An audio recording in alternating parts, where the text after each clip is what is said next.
Hello, hello, my Flow with the Girl fam bam. Today's episode, I have a special guest, Emily Pogue, where we talk, oh my gosh, we unpack a lot. We have some really good conversation around life and perspective and boundaries and domestic abuse and domestic violence. And so maybe a little disclaimer here that we do talk about domestic abuse and violence. And as Emily shares her story with surviving that and how far she's come from that, the lessons she's learned, the growth that she's had, the growth that she is still continuing. And there's a few aha moments that I had myself. So I am so excited for you to hear this today. Emily is a wife, a mom, an epic storyteller, a freelance writer, and owner of emilypogue.com. So check her out, especially if you are in need of getting words written for you, if you are a business owner. And ultimately, in her words, she's just trying to live her best life with her family on their little piece of the prairie and not go to jail. I'm also going to link her website in the show notes. So if you would like to check that out to learn more about her and her business and what she does, feel free to do that. And I'm also going to link her social media, her Facebook, in the show notes as well. I very much hope that you enjoy this episode and that you take a few things away from this and that you grow in some capacity. I believe that you will. As always, thank you for being here. Thank you for listening. I love you. And with that, let's jump right into the episode.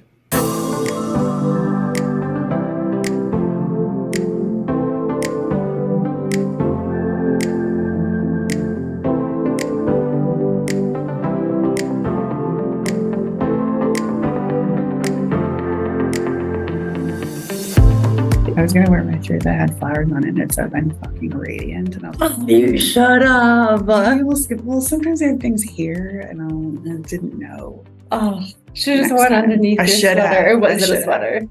God, everyone needs that. I know. Just as a reminder, like, just Yeah. just throughout the day, it's fine. Like, oh yeah, I'm fucking I radiant. am. So welcome to Flow with the Girl. Hey, thanks. Yeah, super excited to have you. Yeah, we're gonna talk a lot about today. We're gonna talk a lot today. We're gonna talk about a lot of things today. Is what I meant to say. Go ahead and start. Like, who are you? Who the heck is Emily? I am still trying to figure that out for sure. Aren't we all? So if we were putting me in boxes that we could check off, I am a married cis female with a child who I'm trying to grow into a good human. Like, that jury's still out on that. I'm a writer. I love making people laugh. You're good at that. Yeah. Well, I'm glad. Thank you. Mm-hmm. Sometimes You don't even try though. No. You don't even try. It just happens. It was one of my defense mechanisms for a long time, and still is. If I'm like in a group of people, just make them laugh, it'll be fine. Yep. Then I won't be weird. I'll be funny. But that's pretty much who I am in a nutshell. I want to talk about your story. Like, we had this conversation, and there's a lot, I feel like, but A lot. I want to talk. Yes. So, and anything that you feel like you want people to know, maybe not people to know, but just to like spread your story or whatever the message may be, like whatever it is. And you can start from the beginning. You can start from wherever. Yeah. We did unpack a lot during that conversation, which is wonderful. There's not really anything about my life I don't talk about, just because if someone's willing to listen to your story, I feel like that's the most powerful, like that's a huge blessing. Anyone who wants to hear about you.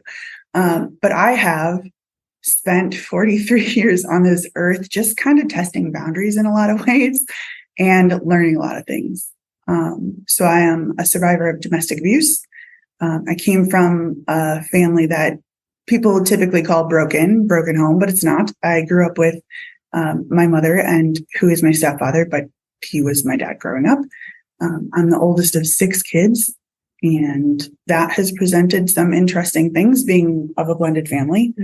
And then, just a lot of the things that I have been working on and healing from are those generational things that were taught, either taught by actions or by learning them from seeing our family members do them or society. And so boundaries have really been my thing over the last couple of years, learning them, practicing them, and kind of pissing people off with doing it. Because I'm not today who I was 10 years ago, where I just keep taking whatever you're giving me and I compartmentalize and shove it to the side. Now I have boundaries and I'm saying, like, that's not for me. So, and that's been interesting. It's been interesting to try with my family. It's been interesting to try with my friends. And I've found that I'm learning to be okay being the villain in someone's storybook, which is really hard. Because I always want to be right and I don't want to inflict pain, but that's not mine to hold. Like, I am the villain and that's perfectly fine. Wow. Yeah.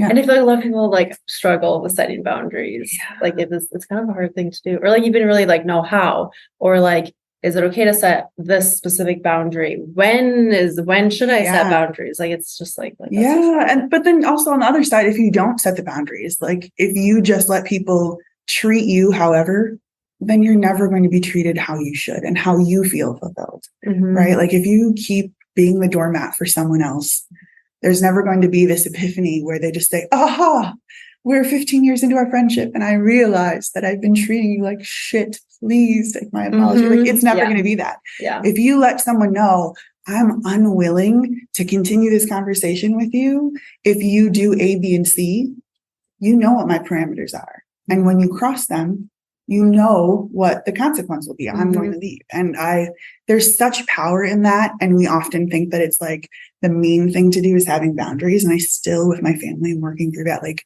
it's not mean of me. And I'm not meaning it with, glass shards and malicious intent. I mean it so that we can make the most of our time together. And so that I don't have to put up with your bullshit. And I'm also not having a moment and freaking out and walking out. Like, we know what the expectation is and, things happen from there. Can you share some of those boundaries? Like examples? Yeah. So I come from a blended family and there are just certain expectations that are put on us to share our time with everybody, right? Like mom's side, dad's side, biological dad's side, sometimes stepmom's side.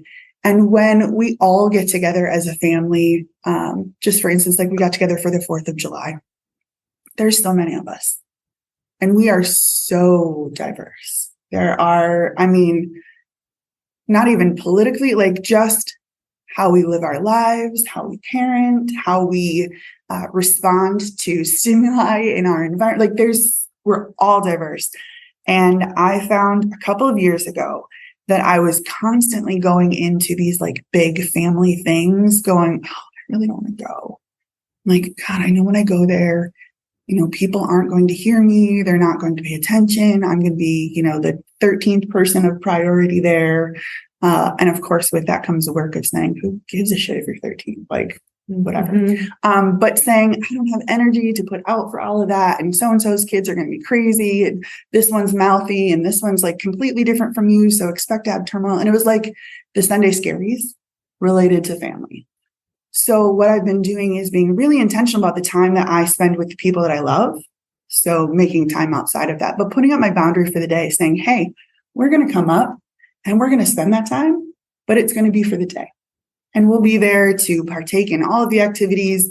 We'll, plan something fun, but I'm not willing to feel like a second-rate citizen and to have to take everyone else's crap and be the black sheep, which I'm okay being. But I don't want me and my family to have to spend time unhappy at your request. And so being able to say, we're going to come for the day. And it's not that anyone, again, is malicious. It's just not how I choose to spend my really precious time, Yeah. And so that boundary for some people is really hard. I make a lot of people mad by saying, we're not going to come and we're not going to spend $250 in the middle of nowhere at a hotel so that we can spend time with you, because it's not quality. Right. We'd much rather be here doing things on our own. So it's hard and you have to take the backlash with it. Or you don't. You can silence your phone and all your notifications. But this year was actually a really good year because I think a lot of people knew that that's what was going to happen because we set the expectation. We said, this is going to happen. And we don't buy into any guilt anymore, where it used to be, but so-and-so doesn't have much time left on earth. Well, that's why I want it to be good time. I don't want it to be time where I'm resenting having to come here and being treated poorly and them, feeling however they feel. Again, can't hold that for them, but that's exactly why I won't go out of guilt. So, Yeah. And it's hard, but boundaries are so worth it. My mother has been probably the hardest person to have boundaries with, just because she was so young when she had me. So my mother had me when she was 18. And so we've had a really interesting relationship. And I was a typical teenager, right? And she wasn't too far ahead of me in age. And so we bumped heads a lot. I am a lot like her in many ways. And then my sister has the other half of her, which is probably why my sister and I love to dislike each other every other day. But my mom and I didn't have boundaries for a long time. And it created an odd dynamic where when she was divorcing my dad, the man who had raised me, we became almost friends. And working with her through some of like the emotional stuff that she was going through was not appropriate for her to share with me. And it wasn't appropriate for me to ask her to do at times. And so that was really hard. So, my mother and I have always had this really interesting relationship. And at times it's come with its own turmoil. But when she was divorcing my dad, the man who raised me, we got into a friendship. She didn't have anyone to turn to. And so I became that person. And I also allowed that to kind of become our relationship, because our mother-daughter relationship was in such turmoil so often, that the friendship part seemed easier, right? Like I can connect with her on this part. And then it just got to a point where it wasn't healthy. Like, why are these things happening? And, she's going through her own stuff. And I wasn't nice to her at times because I was in that friend role again, and then trying not to blend it with being the daughter. But we actually came to a point when we had to talk to each other and say, I can't be this for you. And I can't be that for you in return. Like we had to do that to save our relationship. And we really live very well with those boundaries, which is crazy because my mom can't have boundaries with anyone else in her life. But she's really good at, knowing where each of her kids falls with their boundaries, right? Whether they're spoken or not, or just things that she feels like has to be mentioned or I guess realized. But she and I have really forged this wonderful boundary that doesn't get blurred a whole lot, but it probably saved us. Wow. Yeah. And it's important, I think, with anyone to know what the expectation is, right? If you have a problem setting boundaries, you got to figure that out. Like, why does it feel uncomfortable for you to know what you're willing to take and what you're not? Shit. Yeah, that's true. Sit in that and figure it out. Like, are you afraid of not pleasing someone? Because that comes with its own shit to figure out, right? People pleaser. Yeah. But then when you are a people pleaser, right? So this is how I grew up. So I grew up in a family. My grandparents have a lot of money. My mom, when she and my biological father split up, like we used to go sign up for government cheese and powdered milk and all that kind of stuff. She is fiercely independent, which is wonderful and frustrating at the same time. But she really wanted to do things on her own terms and not have to turn to someone else to ask for help. And so that's how I grew up. When she met my dad and they established this fantastic life together, it still had its own odd things happening. And what we had to do was, whatever was going on in the house, when you leave, you put that smile on. You don't have any problems. Everything is great. You have nothing to want for. You have no issues with anything. And then when you came home, there were all of these dynamics and things. And I think that's, again, like I said earlier, that the laughter, making people laugh is my defense. Because if that's how you see me, you don't have to get to know all of the messy parts, right? But in our family, it was like, we're people pleasers. We will do whatever we have to. And my mom still is that way. She wants to make everyone feel happy. And I just, okay, but you're making them happy at what expense to you? Like,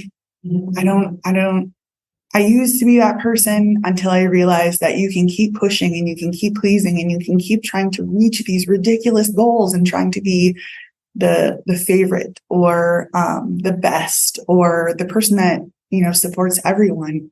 But at the end of the day, like, you have to live with you, and you can't fulfill yourself by making someone else happy. You have to make yourself happy first. And it's also masking, right? Like, you have to put out whatever edition of yourself that person wants to see, right? So if you want a funny person, great. If you want someone to support you, great. If you want someone to, go slash some tires, that's great. But, that's not the real you, and you're not living happily. You're not giving your authentic self. And for a lot of years, that was me. And then I don't know what happened. I don't know what happened. I just stopped giving a shit. Because when you sit back at the end of the day, and I think, like, maybe it's not a good thing, but when you sit back at the end of the day and you say, okay, like, who is there, right? If something happened to me and I had to rely on someone to tell my story to my child, or if I needed someone to show up in one of my darkest moments, would they know me enough to know what I needed? That gave me goosebumps. Yeah. Who's there? Like, my husband is there, and he's wonderful, but I don't want everything to rely on him. But who would be there? You're showing up to fill all of these nooks and crannies for all of these other people. Who's going to show up to know what you need without you being able to tell them? And if you're constantly telling people, I'm doing this for you. Oh yeah, I'll be there. I'll do this for you. I'll show up. I'll give you money this way. Like, you're not sharing with them, right, the most authentic parts of yourself. And how can you ask them to be there for someone that they don't even freaking know? You're a paycheck. You're the support. You're the therapist. You're the whatever else. Like, who is there? And I'm still trying to work through that. I don't have relationships with a whole bunch of people. Friendship is a really hard thing for me because no one is willing to be messy. And I also still am afraid of being hurt by the constant being outdone by others. So, like, if I can't talk with you through something, then I'm the villain. If I need space, I'm the villain. If I can't loan you the money, then I'm the villain. And I don't want that from her. I don't want to feel that. Yeah. So we'll just keep you over here until I know that, like, you're cool. Yeah. But I can't ask people to be there for me if I haven't let them in and seen all the weird parts. Yeah. So that's absolutely true. Yeah. So, okay. You also mentioned domestic abuse. Yeah. So, sure. Let's go there. Okay. No, it's so funny. So this thing happened when I was younger. I was in my early 20s. I had just moved to Sioux Falls, I think 2001 probably, and met a boy. We'll call him Tony, because I don't think I know any other Tonys in my life. So that'll be good. So I met this Tony character, and a lot of stuff happened. And probably the more important part is that all of this stuff that happened, I put into my brain and worked into my life in a way where it wouldn't, like, I didn't have to worry about it. Just, like, went into a box in the back of my head, and we occasionally joked about it, and it was fine until I was 38 and had the opportunity to go and talk to people with the Purple Purse event, which is an event to raise awareness around domestic violence, domestic abuse. So 2001, I had moved to Sioux Falls. I had broken up with a longtime boyfriend from Germany, which was fantastic. Everyone should have a foreign romance. It's the thing to do when you're 18. So I was just living my best life. Thought I'd come to Sioux Falls. Grew up in a small town about an hour south of here, 10,000 people, and moved to Sioux Falls, which is 10, 20 times bigger than that. So I was having lots of fun, and I met Tony. Tony at the time he was dating someone. He told me he wasn't, that they were broken up, but duh, I should have seen the signs. Like, I don't know how many red flags you could wave, but I was like, hey, what's great? So he was connected with someone else, living in an apartment with her together. We had fun, just kind of hung out. And then we had kind of gotten together, and he started staying at my apartment more often, which was interesting. But over the course of a year, things changed pretty dramatically. When we first started hanging out, we were kind of part of a group of friends. And then slowly over time, like, I couldn't go out without him wanting to be there and knowing where I was. And this is like the beginning stages of cell phones, when you still were, using the whatever to type out. But it happened that our relationship became really, really toxic really quickly. And there were instances in which he would become physically abusive. And those were only a handful of times. The main abuse that happened was emotional, a lot of stalking behavior, a lot of just diminishing, a lot of gaslighting, a lot of just like putting the fear of God into me. And I stupidly, and I shared this with you before and I'll share it with you again, should have fucking known, right? Because one of the first times I had experienced Tony with his friends, we were actually picking him up from jail at the Minnehaha County Jail. And I had shown up with his friend.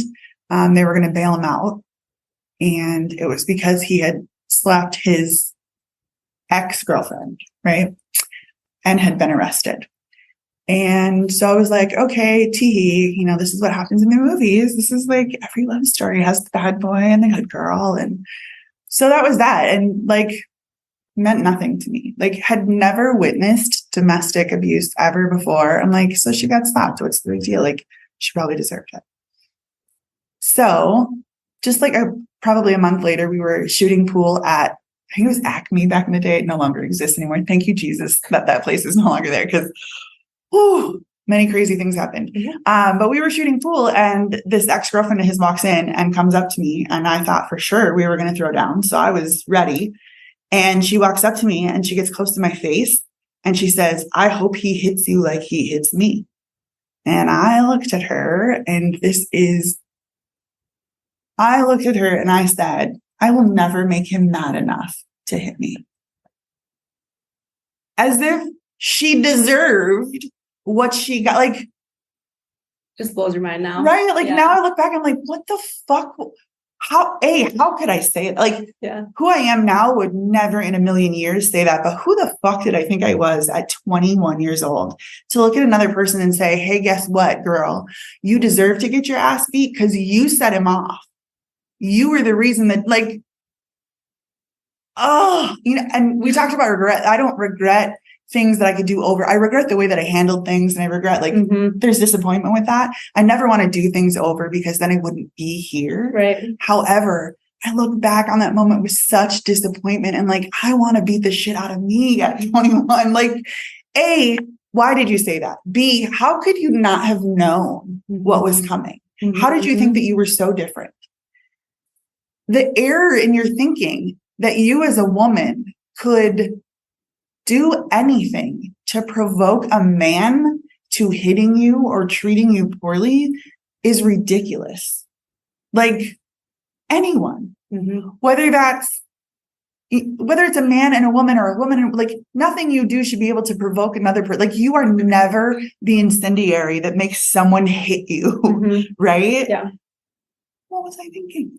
Like, had I just walked away at that moment, like, bitch, you're right. And like, I'm not hold my cue. I gotta go. This would have been different. Yeah. But instead, those words came out of my mouth and the universe delivered the comeuppance I needed. Like, here you go. Did you deserve this? And there's so much stuff. So I've always been really outgoing. And unfortunately, in this relationship, I was still a really dynamic person, but always at the beck and call, always on that leash, always like defending myself to him. So just a couple of instances.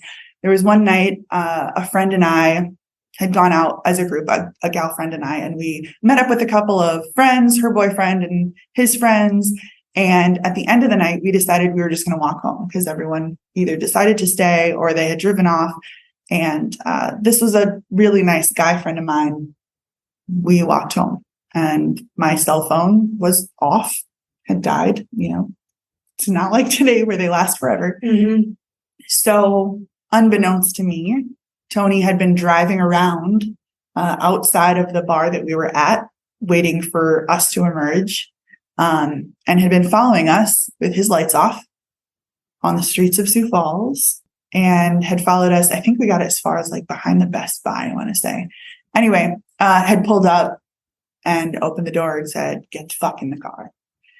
And I said, I don't want to go home with you right now. Like, we're walking home. We're walking it off. And he said, I don't think you understand. Get in the fucking car. So I got in the car. My friend, we'll call him Jay, said, she's not going if I can't go.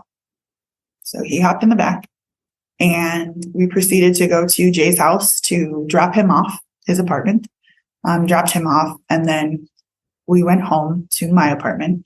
And the entire time I'm being told that I am a cheater, a bitch, a liar, a whore, all of the things, that I am testing him, that I am doing all of these terrible things, being grabbed by the arm while he's driving us 60 miles an hour through residential homes to like get back to the apartment. Luckily, I had these amazing women who lived across the hall from me. And whenever anything crazy would happen that they could hear in our little fourplex, they would always come knock on the door, make sure things were okay, which they're no longer together, which makes me both happy and sad. Yeah. But they were just amazing people, not because they did the right thing necessarily all the time, but just because they were constantly checking up. Right. And they could have gotten in so much trouble for some of the stuff that they pulled, but I'm really thankful that they were there at that moment. So that was kind of the start of sort of those things, the beginning of the end. I can't say, let me preface this. Let me preface this by saying I knew what was happening. And did it suck? Absolutely. Right? Like, no one wants to feel like that. But when you're away from the moment and you see the exhilaration, right? And like, oh my gosh, my life is so passionate, right? Like the ups and downs, and this is like a roller coaster ride. And this is what you see in the movies. And like, this is the person that loved me so much that he's willing to fuck everything up in his life to like have me. This is me. And there was that for me. And I own that. It can both be the worst thing in your life and also the thing that you wanted most. I wanted to be the person that he needed for the rest of his life. I was 21 and like, I had no idea. Once we were taking a trip to my grandparents' house, they had not met him yet. And my grandparents mean a whole lot to me. They have my entire life.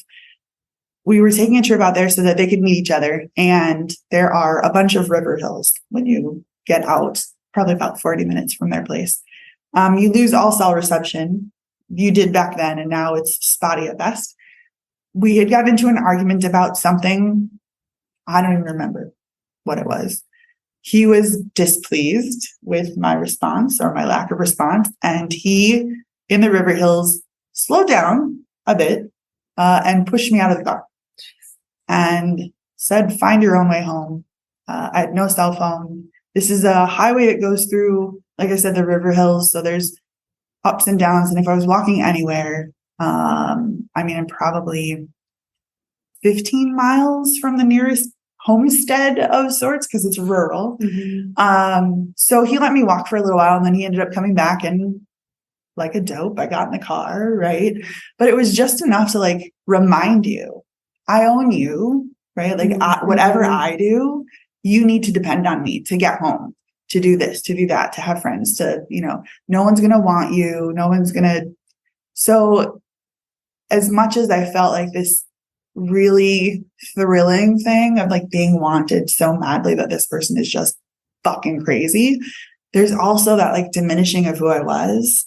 And then you just don't feel great. And then there's also the issues of like, okay, my biological father doesn't really care much about me.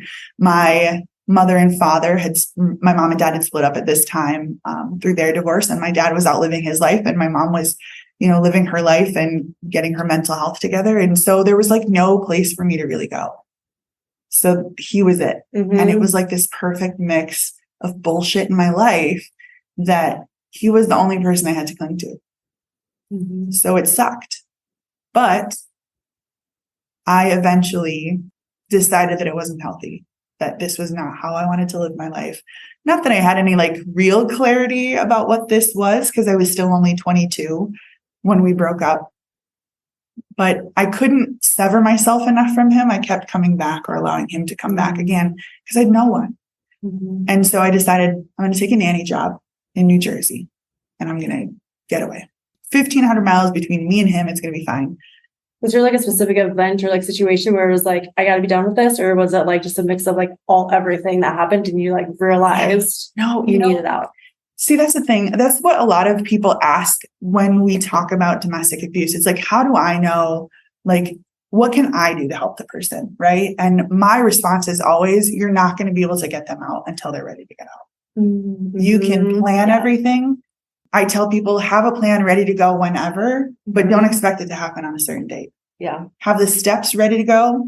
Don't expect it to happen on a certain date. My life was in such disarray, from the familial to the friendships to, being 22 and out at the bars and in a new city, and there was no one to rely on. And honestly, what happened was that I had this break in my mind of, your dad would kill this motherfucker and ruin his life. Your mom wants to hire an ex-Marine to take it. Like, there are plans to take this guy out. They're going to ruin their lives if you don't figure this shit out. Mm-hmm. So I moved. Like, that was a legit thing? Like, they were going to... Oh, wow. Yes. And my mom still jokes about it to this day, and it sends a shiver down my spine because I know she's not kidding. Mm-hmm. They knew, having never been through domestic abuse in their lives, knew that I was going to end up dead if I didn't get out. Mm-hmm. Like, so they had been trying to get you out? Or they had like tried telling you that you need out medicine, right? Yep. So they're still dealing with their own shit in their lives, which I don't blame anyone, right? Like, I don't blame anyone for anything that has happened to me, because they're dealing with what they could, right? They're doing the best they can. And my mom's trying to hold on to herself and her identity while telling me that what I'm doing isn't good. My dad is newly single and he's got a new girlfriend and he's still trying to like do these things that he was unable to do. And I was floundering, had just basically flunked out of college, like had no more room for it in my life because A, I'm not the type of student that likes to go into a classroom and just learn, but B, there's too many other things. Mm-hmm. So I flunked out of college, moved to Sioux Falls, like all of these things just were piled against me. And I knew that my parents were at the point where they would risk everything in their lives, and they're young parents still, right? Early 40s at this point. They would risk that to get me away from this guy. And so there was just a moment of like, I gotta go. Mm-hmm. Like, I gotta go. And then my lease was up.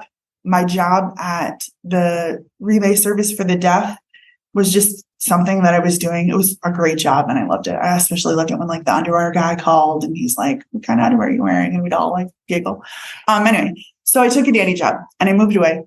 And that nanny job was an equally toxic situation where the mom thought I was having an affair with the dad and the closet exploded. And it was just, anyway, that one didn't last long, but it got me away. Yeah.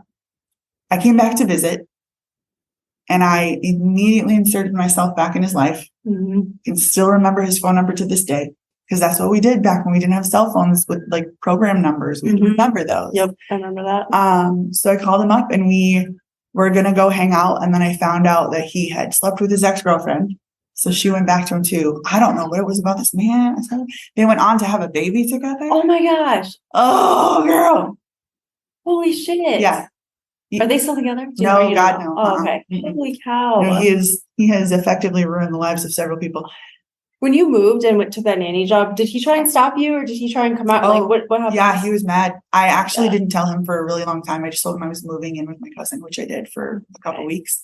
Yeah. And then, it wasn't more than probably 2 or 3 weeks before I was flying out there to meet them. And then came home, took some stuff to my mom's to hold, took what little stuff I needed and went to Jersey and then began the next chapter. But after I came back and found out that he did that, like I was done. Oh yeah. So you went back, found that out and then you're like, yeah, I'm done. Yep. And then you left again. Yep. So then I left and then I'm out. Did he try stopping you? Or did he want you or was that so I think I was back for a weekend. And luckily I had a couple friends that I was staying with, and they were not fans of his. Oh, yeah. And so they, prevented me from getting the opportunity to see him, which they knew probably wouldn't have been good because I probably would have gone back. And that also led to the first female experience I had sexually, which was interesting. But it was like such a great time to have those experiences and then move out to New Jersey. I'm miles from New York, and I am untethered. And at this point, I'm like free in a sea of men. So I dated like crazy. That was like the beginning of online dating. Mm-hmm. And there were some doozies. There were some doozies.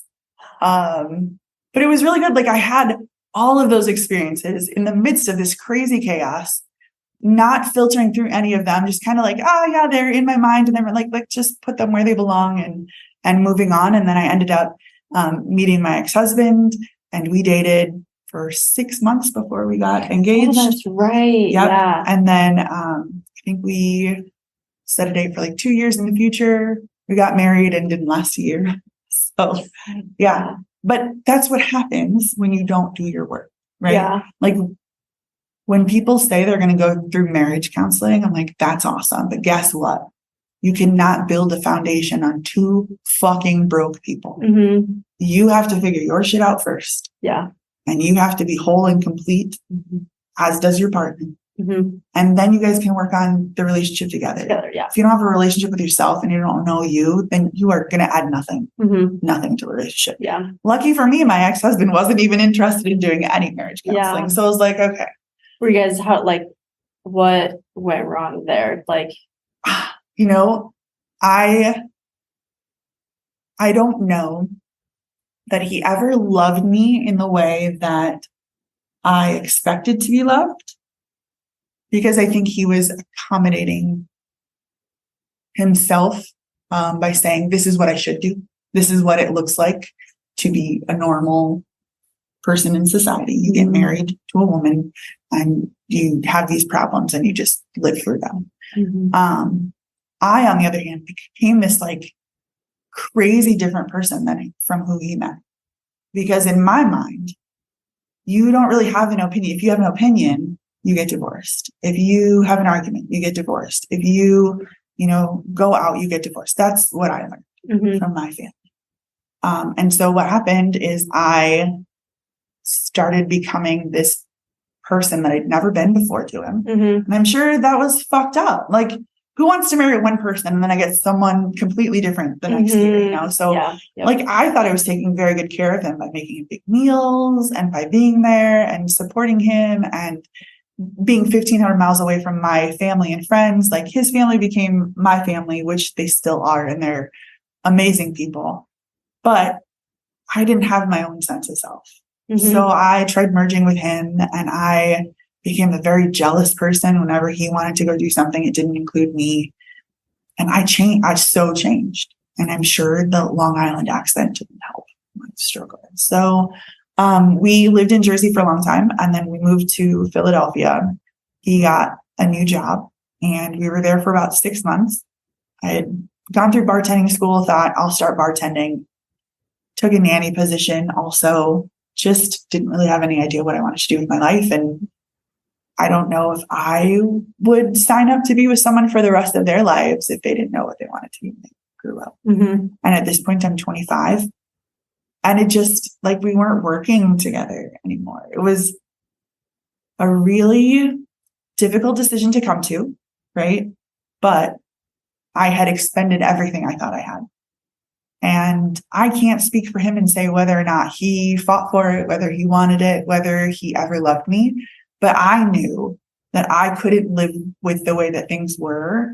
And unless both of us were willing to change things, it just wasn't going to happen. So I had to leave. And that was the most difficult decision, is to resign yourself and say that this one thing that you never thought you were going to do and be, you did. You said you were never going to come back here. You said you were never going to get divorced. You were never going to be like your mother. And thank God I Like, thank God I had the presence of mind to get divorced and to choose a really difficult path, believing that it would lead me to be happy. Because so many people are like, this is what I'm supposed to do. And turmoil and challenge and discomfort, all these things are supposed to be part of me growing. And it's just part of marriage and it's part of this. Yeah, it is, but it's not the only thing. Yeah. Right? Like it's blended in with all of the fucking magnificent things. And you should never feel despair and loneliness and chore to stay married to someone. And so thankfully that ended. And it didn't like end with like a bomb or anything. It was just like, I asked to get out of the family. I got out of the family. I came home and I was like, fuck this noise. How did I get back here? Like, this is not where I wanted to be. And then all these amazing things happened. So, and I feel like a lot of people like tend to stay in a marriage when they want, even if they like want to get divorced, because they, I don't know, like they just think that it's just how it has to be, or they're afraid. Yeah. I know it's a big, like complicated process, but like, and that could be one of the reasons why, but it's just always like been my, and I haven't been in it, but it's been mind boggling to me that I've heard of people who stay in a marriage that they're unhappy in. Maybe they know that their partner's cheating, and like, and it's just like, why do you want to live like that? I just don't get it. But it's easy for me to say because I'm in it. So no, but it makes total sense because then we also laugh about the people who have been married 8-9 times. We're like, oh gosh, she's getting married again. Like, you know, and I think we're taught so much without sitting at a desk and learning it. We're taught by what we see, what we hear, what we feel, our perceptions of things. Like all of this is leading us to what we define as our expectations, our life. Here's what my reality is going to look like. Here's how I'm going to operate. And we don't take into account the fact that we're number one, right? Like our happiness is really important. But also, if that person can go be married for 2 years and they lived the happiest times of their life and woke up one day and just decided, like, this isn't for me anymore, that's fine. Like, then go be happy somewhere else. And I think also it's this like weird thing where it's religion and you made this promise before God. Okay, but it doesn't have to be that. Like, it's paper. You know, like, do you think God wants you to be unhappy? To stay in a marriage that's unhappy and teach your children that they should be satisfied with unhappiness and with disorder and with toxicity, all these things, just because God said, and you made a promise to God? What's up? Like, I'm fairly certain God is like, go do you. Don't hurt other people, right? Don't be an asshole, but go do you. Find your happiness, right? Lean into the discomfort and learn things. Learn the things that you're here to learn and give experiences to people who can experience the best of you. But no, he's saying, go ahead and stay in this shitty marriage that you're not fulfilled in and that you don't want to be in. Because that's for sure what he wants. So there's a whole bunch of learning that we do, you know, through different religions, through our families, through like the generational things that we just have to unlearn, you know, at some point, just shed those pieces of ourselves that no longer fit. And, you know. So now like you're in this other marriage and with someone, and how long have you guys been together? So I have been with Roger 16 years. Wow. Yeah. We've been married since late 2009. Oh, so okay. Almost 14 years. So how did you go from like, hey, domestic abuse and it was kind of like a thrill to like that and like knowing your worth and knowing like just like the difference between that? So at some point, actually what did end up happening was great. I thought I would come back and use my bartending license or certification and do some bartending. And that didn't happen. Mostly because I was unwilling to like hang out with drunk people again. But, you know, drunk people and children are the same. I ended up getting a nanny job and then I moved on to working with people with disabilities. Haven't stopped doing that since I've been back. And I moved back in late 2006. But I got to know how behaviors happen, like how the brain works. I worked with one of the best psychiatrists in the area, a great psychologist. And what's crazy is that the psychologist could see my thirst for knowledge and to understand exactly why these people who had co-occurring disorders, so had, the developmental or the intellectual disability along with mental health issues and along with sex offending. So I wanted to know like why all this stuff happened. And he was so amazing and pivotal in my ability to understand my own behavior and the behavior of others and like why those things happen. And so it was through these the first couple years that I was back that someone took a chance on me to give me knowledge that he didn't have to spend extra time explaining these things to me, but he did. And it was through that I was able to like, oh shit. So this is why I keep getting the same result, is because I haven't healed or worked through these things about myself that are continuing to bring me down, right? Like I didn't know enough about myself to understand it. There's always a scene in a movie where like, the rain's coming down and the woman's like, why God, why? And I had this moment like, this is the reason why. Like you haven't healed those things about you. Haven't worked through the things that have been done to you, that you have done. You have to go through all of those things and not make them line up and not make them perfect. You have to hold all the ridges of those broken pieces and understand why in order to go forward without repeating the same mistakes. And I tell you, I ran my fingers over every jagged edge of everything and kept learning at the same time and understood that like my marriage wasn't my ex-husband's fault. Like the ending of that marriage wasn't because he turned into an asshole and decided one day he didn't want kids. It was because I hadn't done my work from this and I hadn't done my work from this. And I had the generational shit and I had my family, like all of these things led to it. So at this point, I had already met my husband again. We'd originally met in college and hung out a couple times, but we'd already met. And I told him like, I'm a mess. You don't want any part of this right now. Like I got to figure my own shit out. And he will tell you to this day that he tried very hard to get in my pants, but it didn't happen. Even though he wanted it to, finally, after months and months and months, I was like, I'll be your girlfriend. He's like, no, you didn't want to yesterday. Like, what's different about today? I'm like, I actually know what the fuck I'm doing.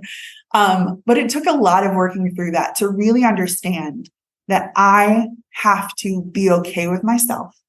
And I have to start to scab those wounds that were preventing me from healing and moving on in a healthy way. Yeah. Like whatever happened to you, like we all get dealt a shitty hand of cards at some point, right?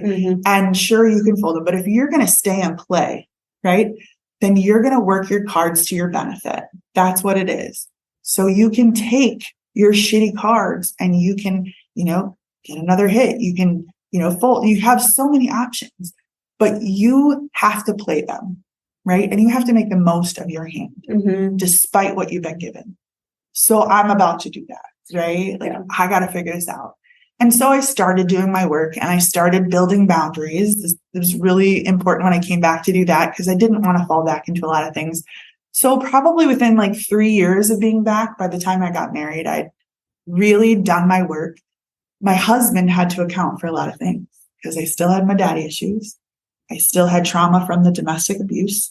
I still had the unworthiness and the fear of being in a marriage. I didn't want to get married again. So he's dealing with all this stuff and bless his heart, he didn't leave me, but we became really good communicators and we both had to learn how to communicate, which is, I think the fact that we learned that together and learned how each of us communicates best and in what environments we communicate best. He also learned when I don't and what things will trigger me. And I learned about him that he's a spreadsheet guy. And so everything's black and white with him. And there is not really a gray fuzzy area. And so we just really did a good job of learning and growing together. But like I said, it wasn't until I was 38. So I'd already been married 9 years at this point that the trauma and the healing, right, came up from the domestic abuse because people would say, oh yeah, I had boyfriends in the past and we're like, yeah, my boyfriend liked to hit girls, laughing about it. But I was always fearful of running into him, which I have a couple times. I was always afraid of being triggered by certain emotions. So if I would feel this like sense of dread from something else, it would immediately bring up the memory of the violence or the stalking or anything else.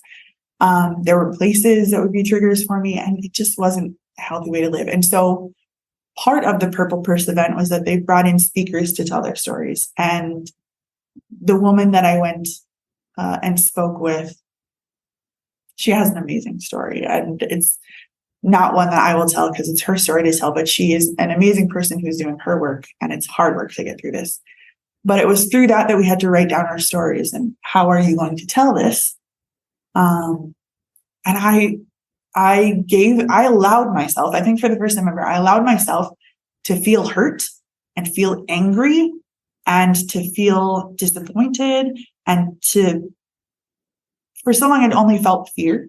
And now to feel all like the depth of emotion, not just the surface stuff, not just the ending of all this, but to really feel like that was really shitty thing that happened. Like you participated in some really fucking tragic things, right? Taking accountability in my part, not that I had brought the violence on myself or the abuse on myself, but taking accountability for the fact that like I stayed because it was thrilling. It was fun at times. And man, if a guy is fighting other boys over you, like that's awesome. If he's so just getting down to that. And I mean, I don't know how many pages I had written before I dropped my first tear, but once it started, it didn't stop. And then anytime for years, anytime I talk about it, they gave you a little keychain to attach to your purse. Anytime I would see that keychain, it would just bring up this sense of like disappointment in myself, but also like, look how far you've come. So then that allowed me to say, again, like, I don't regret what happened, but I really need to understand myself and to give myself forgiveness and grace for what I was willing to put up with and what I was participating in when I didn't know better. And so that's kind of been like my main theme. I have to give myself grace for how I acted in the past because I haven't. There are times when I have deserved to be the damn villain in that story because I have been a complete mess. But I also have to give others grace and say, your perspective of me, I can't change that. You're going to think of me however you want. I give you grace. I give you, even though you don't need it, I give you permission to do that. If that's what it takes is making me the villain, I'm okay with that. And just doing my work has really allowed me to have this amazing relationship with my husband, to pass on to my kiddo the things that are important to know, like your value, intrinsic, it's just your value. It's not dependent on how good you are at sports. It's not how great of a son you are. It's not about, whether you show up for anyone else. It's not about putting a happy face on when you leave the house. Do I make mistakes? Shit, yes. Right. But I want him to go into his life not carrying the same expectation of perfection that I feel I did, and my mom makes a lot of room for us to have conversations about the way that we grew up. And I wasn't beaten. I wasn't, yelled at all the time. Did I get my ass beat when I needed it? Absolutely. And thank you, Jesus. But I want my mom to know that I'm raising my child differently. And she respects that. She doesn't ever say, well, this is what we did with you and you turned out fine, because she knows that had I not had that psychologist to talk through and work through all my shit with, I'd be in therapy. She did therapy. Many other members of my family have done therapy. Therapy is amazing. And I was lucky enough that I didn't have to pay for it because I wouldn't have them left. Yeah, because of the psychologist, right? Yeah. Okay. Yep. But then that also depended on me to work through my own shit. Right. To say, okay, well, here's the things I learned today. And here's how I can take this into my life. Yeah. Okay. Because I was going to ask you, because you had mentioned like you've done the work. Like, what is the work for you? The work is sitting with your shit and not running from the discomfort, not masking the discomfort, not trying to change the discomfort, sitting in it and saying, what do I feel? Why am I feeling this way? Because of this, I feel this. Why is that? It's leaning into the discomfort and saying, man, I know I can grow from this. So what am I pulling out of this really dark experience? When I'm happiest, what am I doing? What am I feeling? Like all of that. Like you have to do your work to embrace joy, because there is no one who I have a really difficult and intricate relationship with joy because I am the person who's always waiting for the other shoe to fall. So when I'm joy filled, I'm also fearful because this is so great. What's going to happen?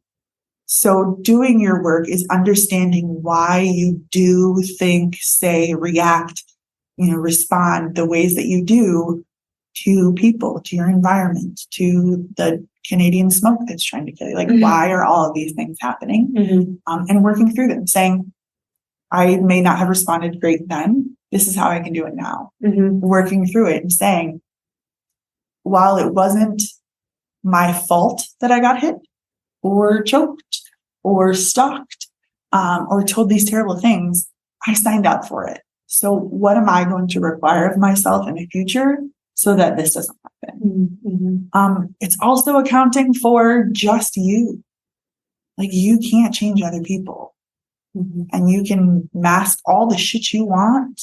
Like I was saying earlier, you can be whoever they need you to be, but until someone knows who you are and gives you the grace that you need to give yourself, like, relationships are going to be weird, So working through it. And again, therapy is a great way to do that. If you have the ability to sit and do that with yourself, that's wonderful too. It's taken a lot more time probably. Yeah.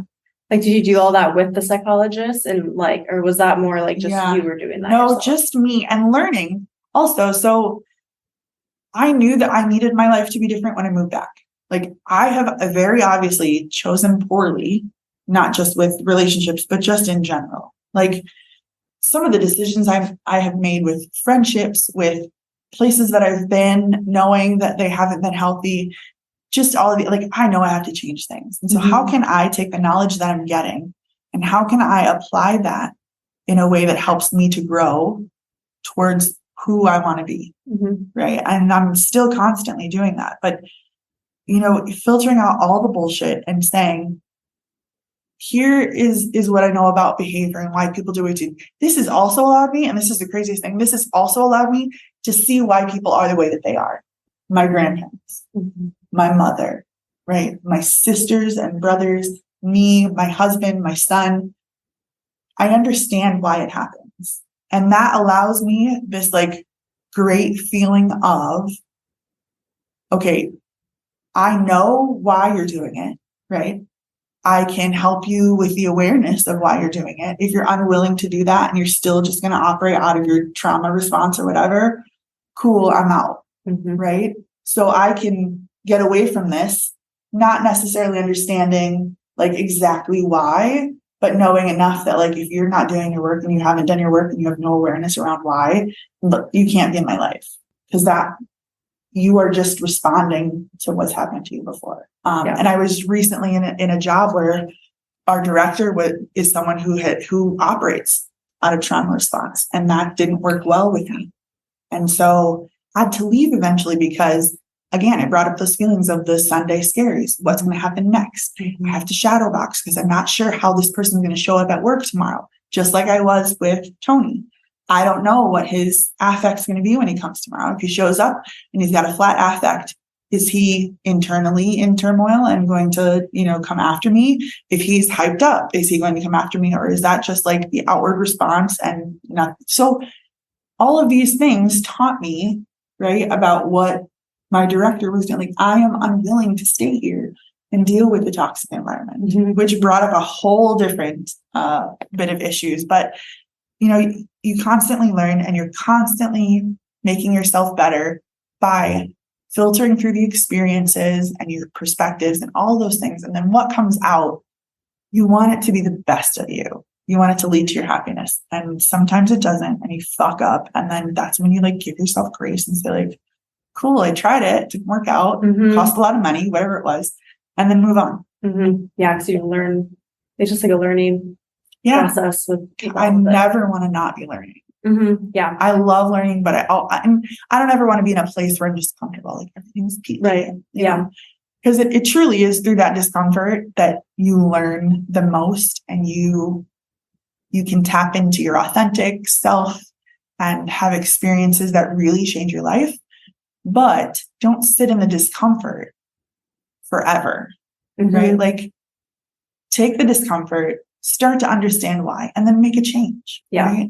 Like, people who just sit in the discomfort, there is nothing that bothers me more. And this is where like the Grace Emma comes out, and she's like, girl, you have given me 21,000 different ways that this relationship is not working for you, and how it's the other person's fault, and how it's the same shit every day. What's the solution, right? Like, how are you going to solve it? Because I can't hear you bitch again about the same shit that you've been learning for the last 6 years.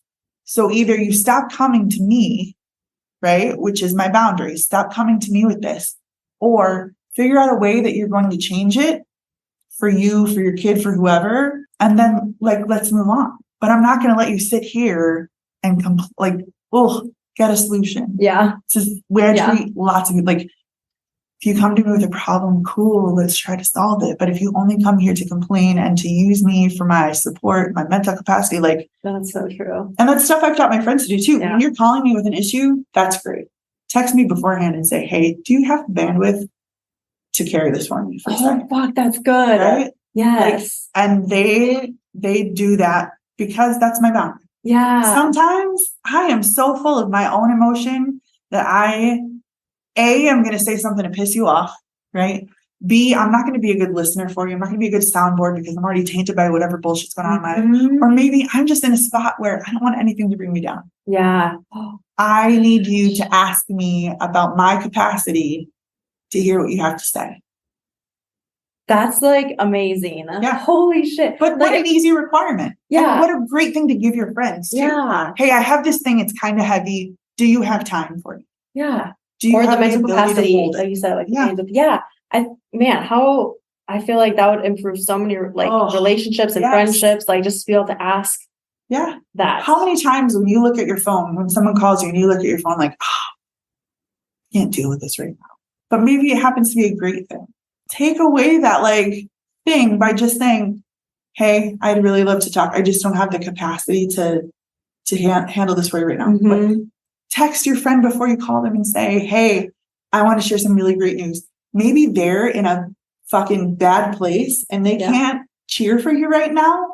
Yeah. That's fine. Yeah. But don't call them, tell them this great thing, then be upset about their response because they're trying to deal with their own shit. And then that puts space between you. So just ask them if they have the capacity to hold this for you for a second or to hear you, and the world's problems will be 80% less. Yes.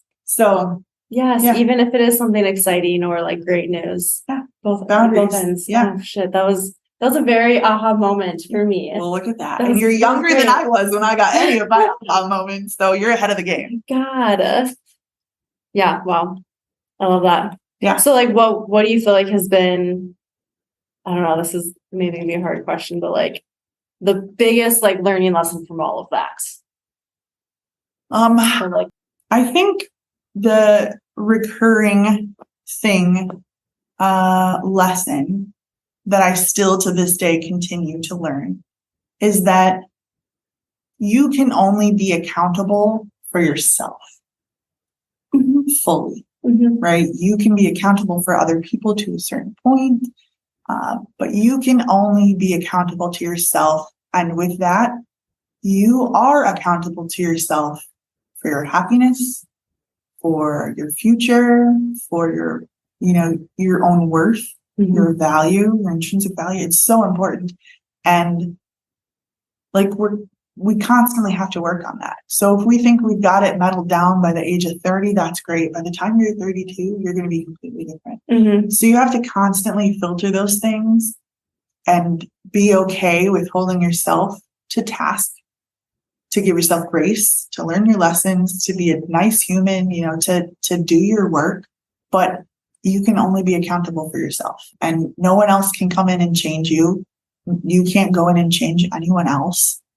You can bend them, right? But you're never going to change them. You have to change you. So if it's like I was saying with my old director, if it's a behavior that you see out of someone that you don't like, you cannot change them, right? So what I know about you is that this is the way you operate. What I can control, what I'm accountable to, is giving myself an environment that's healthy And so my accountability is I know enough to know that this isn't going to change. And I know enough that I have to get out because this is hurting my mental health. Right. So the accountability is with you. And that's something I constantly work on because I still am at my core, probably a people pleaser, but other people deserve to get to know me, right? Beyond the smile, beyond the jokes and the laughter. They deserve to get to know who I am, but I have to be authentic to myself and hold myself accountable for the things that I can change. Yep. That's so true. Yeah. And you can only be accountable to yourself. You can't.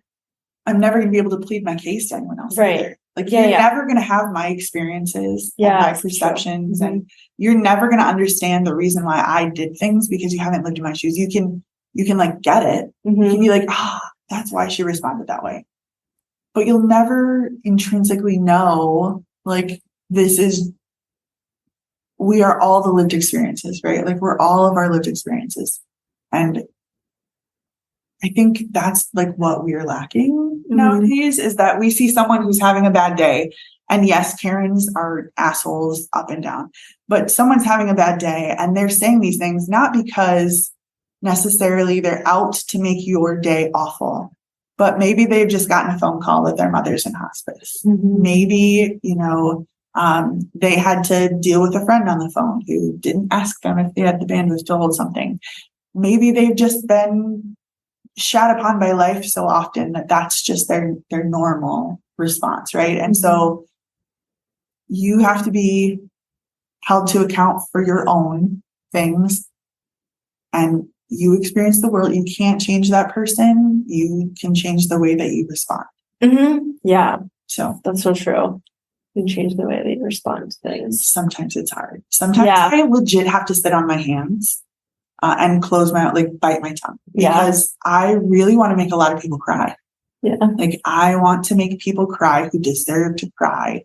And then that part of me steps in and it says, it's not about you. Yeah. Right. It's about their experiences. It's about the way that they've lived. They've been taught the things that they've learned, the way that they have learned that the world responds to them. Yeah. That's not going to do anything. Right. But man, would it feel nice. Yeah. But there's a lot of that still.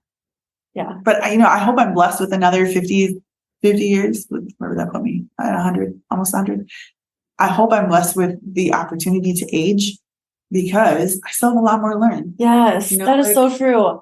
I love that you said that because so many people are like just hating that they're aging or they're like not looking forward to it. And I can't say like I am so excited to age because I am learning more and more with each like year and decade and like all of those. And I think that it's a dumb excuse when people are like, oh, it's age or like, You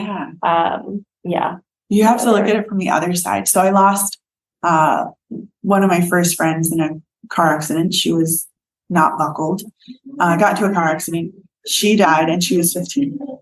And so from then I had this really keen, and probably why I was a little bit wild, I had this keen understanding that like, she didn't get prom. She won't have babies. She didn't have get married. She didn't do all these things. And so I have the great blessing and a great opportunity to age. And I am going to enjoy those changes, those lessons, those experiences that so many people don't get to have, and I just look at aging differently. Was there a time when I, did everything I could to make sure that I didn't have gray in my hair? Yes. It was only like 2 years of my life, but I was like, oh, everyone has this beautiful dark hair or red hair, and I would do that. But I've been waiting to be white. I've been waiting to have, like, to reach that point in my life that I can see a community, not just as it pertains to me, but like a wider place where people work together.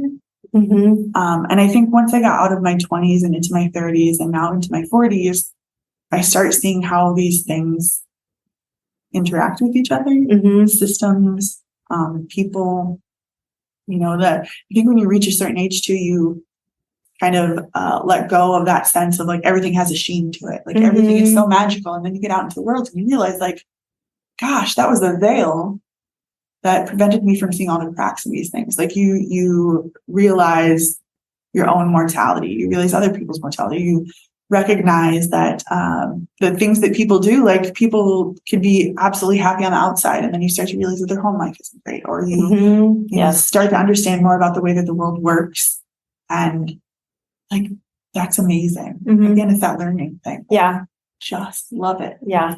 And it's cool because your perspective can change. Like it'll shift, it'll change. It doesn't have to be the same. And then it shouldn't be the same. Yeah. Yeah.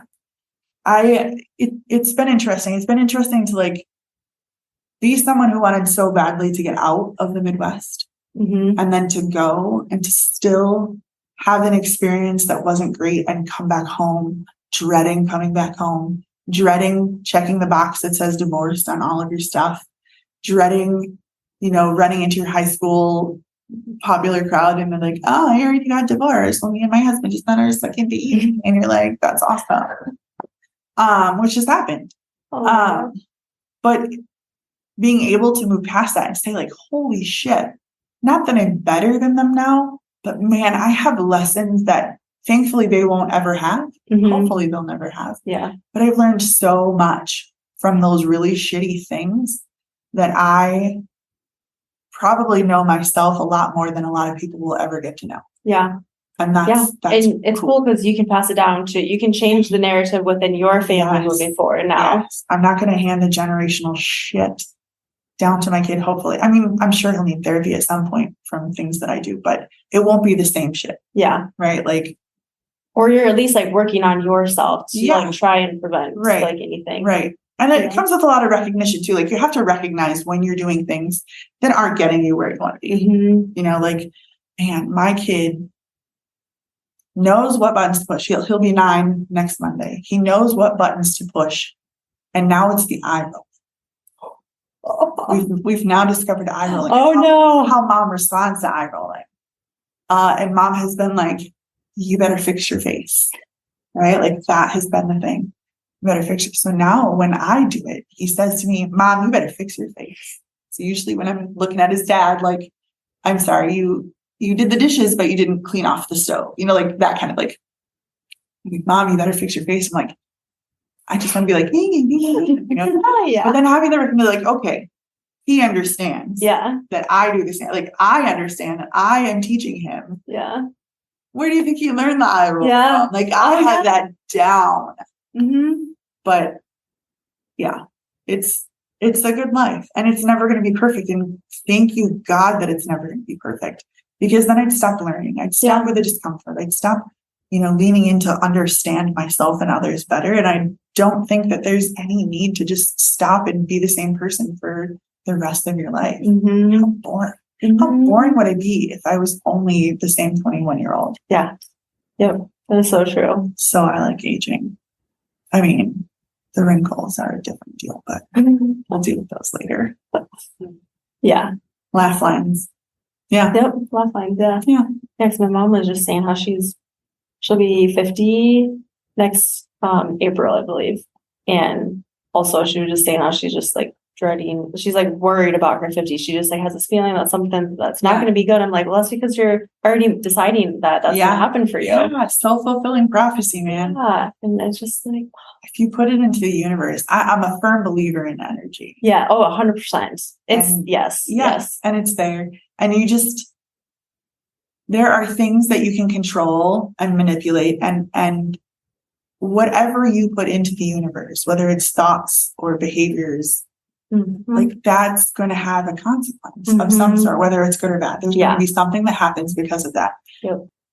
She needs to put out the positivity because she's, And I think because there's this really ruffles my feathers and is a huge pet peeve of mine when people say like, oh, I have this ache, it's old age, or like, oh, getting it, just turned 31. Like, like, it's like the automatic excuse for people that's why they're feeling that way, or that just going to go downhill from there. Like, you gain weight because of you hit this age, and then hormones go to shit. And I mean, I know that hormone, like, that there's a little bit at play there, but like, I just hate, it's like you're already deciding that for yourself, and that's just because it's the norm. Yeah. But it shouldn't be the norm. Yeah. That's You're not like an injured elephant and need to, dig a hole in the ground and wait to die. Like there's so much free will.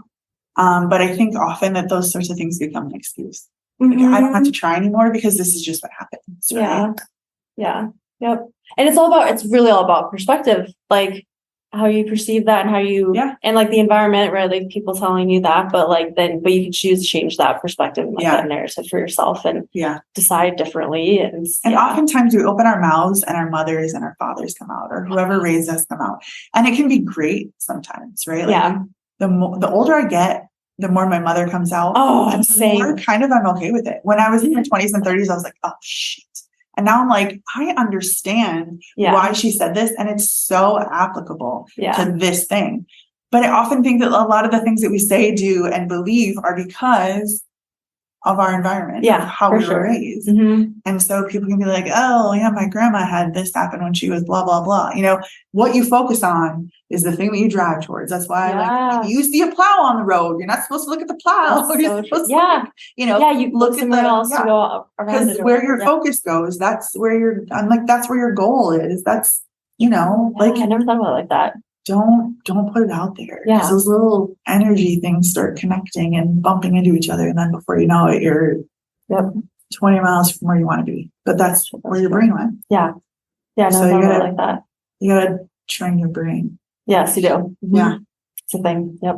Wow. So much good stuff in this. Good. Holy cow. I know. And it's coming out tomorrow. So I'm like listening to it today. But yeah, no, this was so good. Is there anything else that you want to like share, tell people, like a lasting message, like anything that you haven't gotten to yet? I think the overall thing that I want people to take away is that all of your experiences are a part of who you are. And never for a moment want the ability to go back and redo things, because then you're not you, right?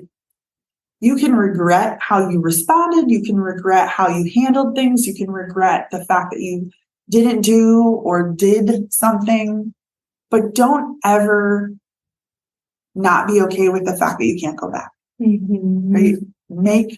Make peace with you are who you are because of all of those small, finite things and because of all the bigger things that have happened. And that's the beauty in living. If you don't like the things that you did or that you said or the way that you responded, sit with those things, understand why so you can change them for the future and don't make the same mistake. Don't be a dummy like me and repeat yourself 6 times before you finally do your work and get through it. Don't ever regret how things turned out because it's why you are who you are and where you are. You can always do better. You can always do worse, but move forward being at peace with everything that's happened. Yeah. Yep. And that reminds me of a book I'm reading called It's the Power of Now. And it's like, just like living in the now, the present moment, and not like always being caught up in the past of things. Cause it's just your own living hell then. And the things that you're regretting or things that you wish you could have done over, like anything like that. It's like, cause you're not being with the people who are in your life now if you're constantly looking in the rearview mirror. Like they can't be your focus if you're constantly looking over your shoulder. Yeah. Nothing back then is going to change, right? Take from it what you can and concentrate on doing and being better now. You can't, and I still struggle with like future stuff. Like my brain is wired to have anxiety.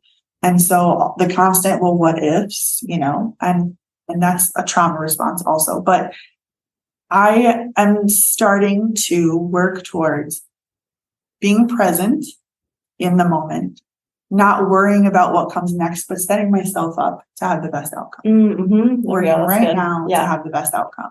So I can't worry about what happens. I'm going to do today what I think will give me the best outcome in the future. Yeah, that's good. Future me can deal with it because I already dealt with the shit of the past. Like I know I got it, but I'm going to set myself up to have the best outcome. That's so good. I love that. Yeah. That's so true. But it's still in practice. Uh-huh. I still, Yeah. I'm sure when I it'll get always home be at night, I'm like, practice. oh God, when my kid goes to college, well, there's that is 10 years in the future. You've got some time to figure that out. Yeah. Exactly. Oh goodness. So Yeah. last question here. So this podcast name's Flow with the Grow.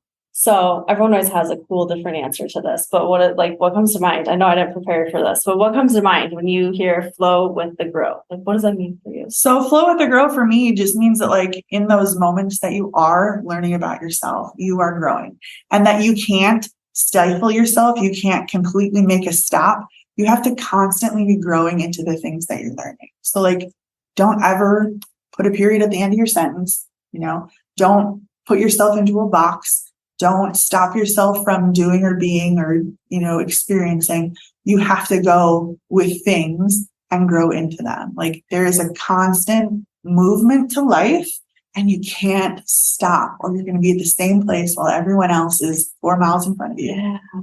Keep growing with the current.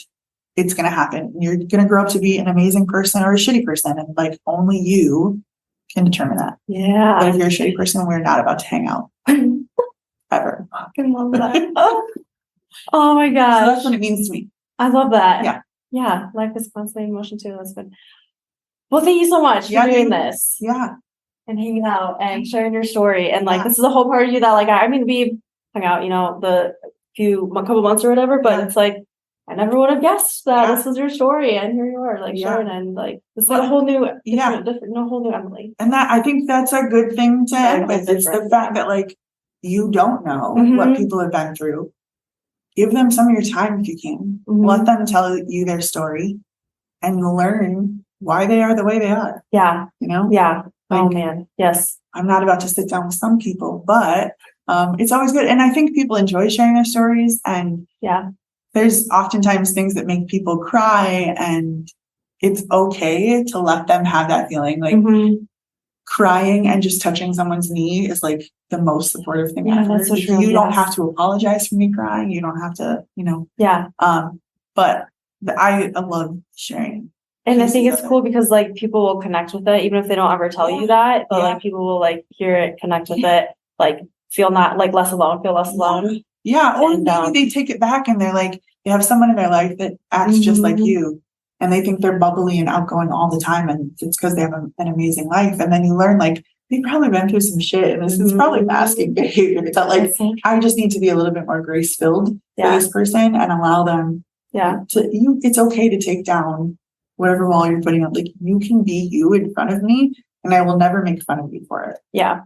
Yeah. So like this conversation is really like made me like, I'm going to move forward in my days, like always asking myself, why am I doing this? Where is this thought coming from? Where is this feeling? Where is this response? It's like, it's always connected to like a person or situation in the past or like, I don't know. Yeah. It's cool to just like ask those questions. Yeah. It's amazing how the brain is connected to everything that we do, but how the brain is molded by environments and people and, cultures and beliefs and all those sorts of things. So, I mean, 43, so I still got 50 years in front of me. I can't imagine the things that I'm going to learn. Yeah, so much. Yeah. Oh, this is so good. Thanks for letting me come on. This is fun.